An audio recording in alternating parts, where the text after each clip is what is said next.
We all want to find a dream job that's enjoyable and meaningful. But what does that actually mean? Some people say that the answer involves discovering their passion, while others will think that it's kind of the key elements of the dream job is that it's probably easy and very highly paid. The problem is that there is not much, if any, evidence to suggest that these routes actually really give you the answer. So, to be quite honest, what do you do? Well, fortunately, by the end of this video, you will have the six, yes, that's right, 6 key ingredients needed of what constitutes a dream job. In fact, following your passion can actually lead you astray, because I've talked about it in previous videos as to whether you should follow your passion as a job, and if you want to find out the details, click here, although please do so after watching this video, of course.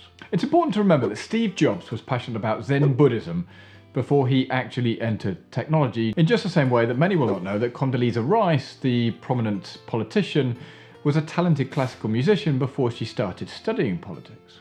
Now, if you don't want to watch to the end of this video, then please take this away.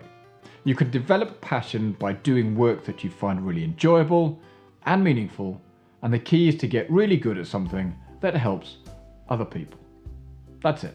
So if you don't want to watch anymore, just remember that. But first, if you are going to stick around, then great, because I'm going to talk through a couple of myths and misconceptions about what makes for a dream job. Now let's start with myth number 1, that money buys you happiness. Now, the common misconception that having infinite amount of money will make us infinitely happy is easier said than true. But is it actually true that having so much money will make you happier? Probably ends up only just being a little bit. Now at this stage I'm going to make reference to a huge survey that happened in the United States back in 2010, because that ultimately found that household income is related to life satisfaction. Probably weren't aware of that. But only until around $75,000 a year, because after this threshold there's not much further progression in life satisfaction with an increase of earnings, it found. Really? So perhaps it is true that money can't buy us happiness. But I'd rather cry in the front seat of a Mercedes than in the back seat of a bus. Now, myth number 2 is all around don't stress, do your best, and forget the rest.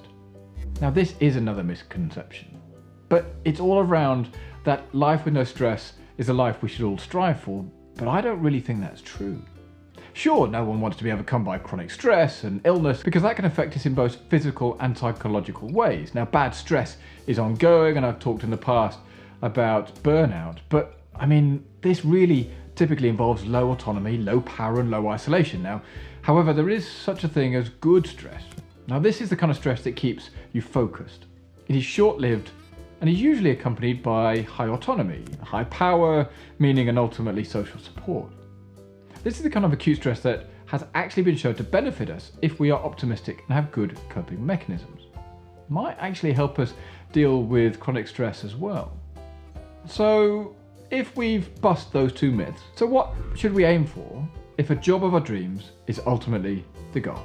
Well, that is a good question. It really boils down to what makes it our dream job. There are inevitably many parts to this, but thankfully the team at 80,000 Hours have distilled it into 6 key ingredients. So much so that I went out and I bought the book. Now, this book is brilliant. If you are just starting out in your career, I would highly recommend you have a read of this, and I will put a link in the show notes below. But I mean, really, teach yourself useful skills, consider changing cities, applying stuff to your own career, which approach fits best. All parts that you should definitely read. Now, I'm pretty certain that some of these things will resonate, and you may even wonder how many you can apply to your current role. Now, don't blame me if they're less than you would like, but let's cut that. With that said, let's just dive straight in, because here are the 6 key ingredients found through extensive research that result in having your dream job. Number 1, do engaging work. Now, what really matters is not your salary, your status, the type of company you work for, and all the other stuff that comes with it, but rather what you do on a day-by-day, hour-by-hour basis. Engaging work is ultimately the work that kind of draws you in and holds your attention and gives you a sense of flow. You know, those times where just an hour will disappear because you've been really ingratiated in the work. It's the reason why an hour spent editing a spreadsheet can feel like pure drudgery, while an hour playing a computer game, for example, can feel like absolutely no time at all. I mean, this is all because computer games are designed to be as engaging as possible. I mean, our favourite childhood was EA Sports and all around the NHL hockey. Now, what is it that makes the difference? Why are these computer games engaging while Office Admin isn't? I mean, really, we can boil it down to these 4 factors. Firstly, it's the freedom to decide how to perform your work. Number 2 is all around clear tasks with, ultimately a clear defined start and end. Having a variety in the types of tasks is all about number 3, and 4 details feedback so you know how well you are doing. Each of these factors have been shown to correlate with job satisfaction in a major way. I mean, that said, ultimately playing computer games is not the key to a fulfilling life, not just because you won't get paid, although esports is becoming an absolute boom industry, but that's because you also need other factors. Now, number 2 is that work that helps others. Now, let's have a quick look at 3 jobs when asked in a survey, over 90% of people doing them say they don't find them meaningful. This was revenue analyst, a fashion designer, and a newscast director on the television, that is. In comparison, however, these are the jobs that are seen as meaningful by almost everybody who does them, and I'm sure you can think of some who do them too. Firemen and women, nurses and midwives, and surgeons. Now, the key difference is that the second set of people seem to help others, and that's why they're meaningful. And that's why helping others is the second factor.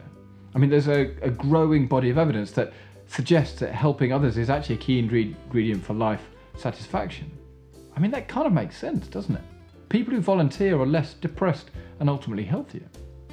I mean, a randomized study showed that performing a random act of kindness makes the giver happier. In fact, I did that today when I flew back from Jersey. I helped an elderly person put their luggage in the overhead locker. It was not much, but it made me feel really nice. I did also switch seats so that a mother could sit next to their young child and the husband. Just makes you feel good. And that's why also, when you look at global surveys, people who donate to charity are often as satisfied with their lives as much as anybody who earns tens or 20s or 30,000 pounds or more. Helping others isn't the only route to a meaningful career, but it's widely accepted by researchers that it is definitely one of the most powerful. Now, number 3 is doing something that you are good at. Being good at your work gives you a sense of achievement, and a key ingredient of life satisfaction, as discovered by those scientists, those brain boxes, is positive psychology. Now, it's all about giving you the power to negotiate for the components of another fulfilling job, such as the ability to work on meaningful tasks, undertake engaging tasks, and earn fair pay. If people value your contribution, you can ask for these conditions in return. That's why I say if you become good at something, the money will come. For both reasons, though, skill ultimately trumps interest. So even if you love art and you pursue it as a career but aren't good at it, you'll probably end up doing really boring graphic design work for companies that you probably don't give a shit about. But that's not to say that you shouldn't do work that you're already good at, because however, the potential to get good at it is ultimately what will help drive you to get there. Now, number 4 is around supportive colleague. Because it goes without saying that ultimately if you hate your colleagues and you work for an absolute dick of a boss, you're not going to be satisfied. Since good relationships are such an important part of having a fulfilling life, it's important to be comfortable and become friends with at least a couple of people at work. And this probably means working with at least a few people who are similar to you.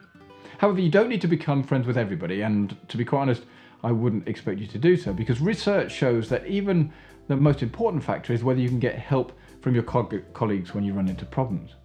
I mean, we all need somebody that you could pick up the phone to and say, I really need a hand. People who are disagreeable and different from yourselves can be the people who give you the most useful feedback, provided they care about your interests. This is because they tell it like it is, and ultimately have a different perspective. I mean, Professor Adam Grant calls these people disagreeable givers.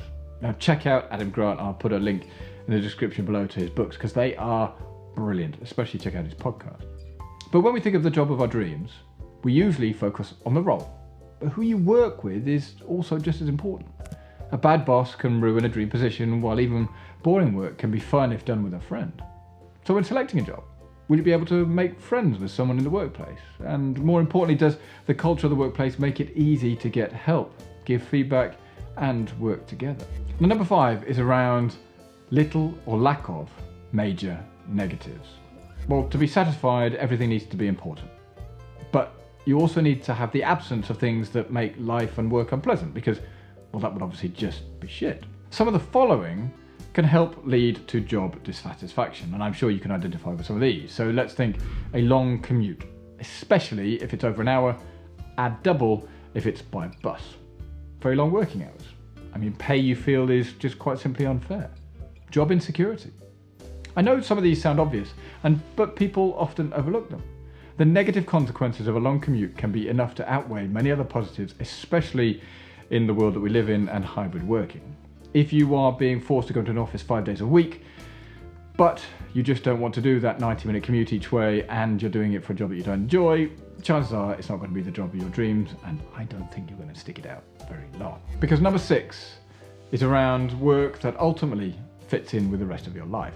You don't have to get all of the ingredients from a fulfilling life, all from your job, because it is possible to find a job that pays the bills and excel in a side project, or to find a sense of meaning through philanthropy or volunteering, or to build great relationships outside of work.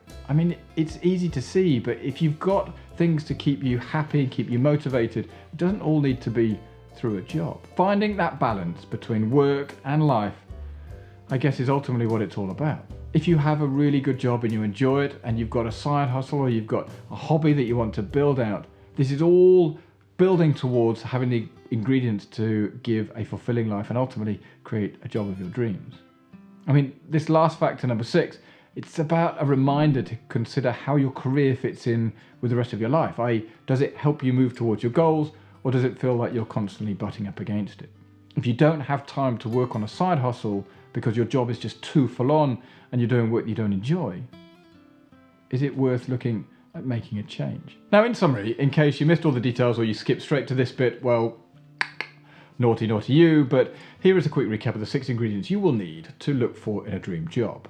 Number 1, work you are good at.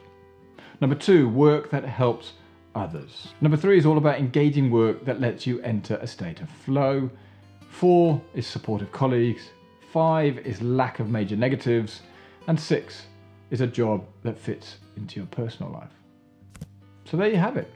I mean, 6 key ingredients you need to have in your dream job. I mean, they're not rocket science. We could probably have put them down if we'd really thought about it, but let's not romanticize the complexity of working life. Some jobs might just suck for a while, but the key is to do what contributes, get good at it, and then help others. And if you can become really good at your work, the other factors will be taken care of. This is not a newfound idea. Even the Buddha proposed ideas like this. And that's it. If you like this video, I would highly recommend this one here, where I ask the question as to whether you should do a job that you love. I think you'll find it really useful, especially in relation to this video. But with that, have a great day, and I'll see you all in the next video. Cheers.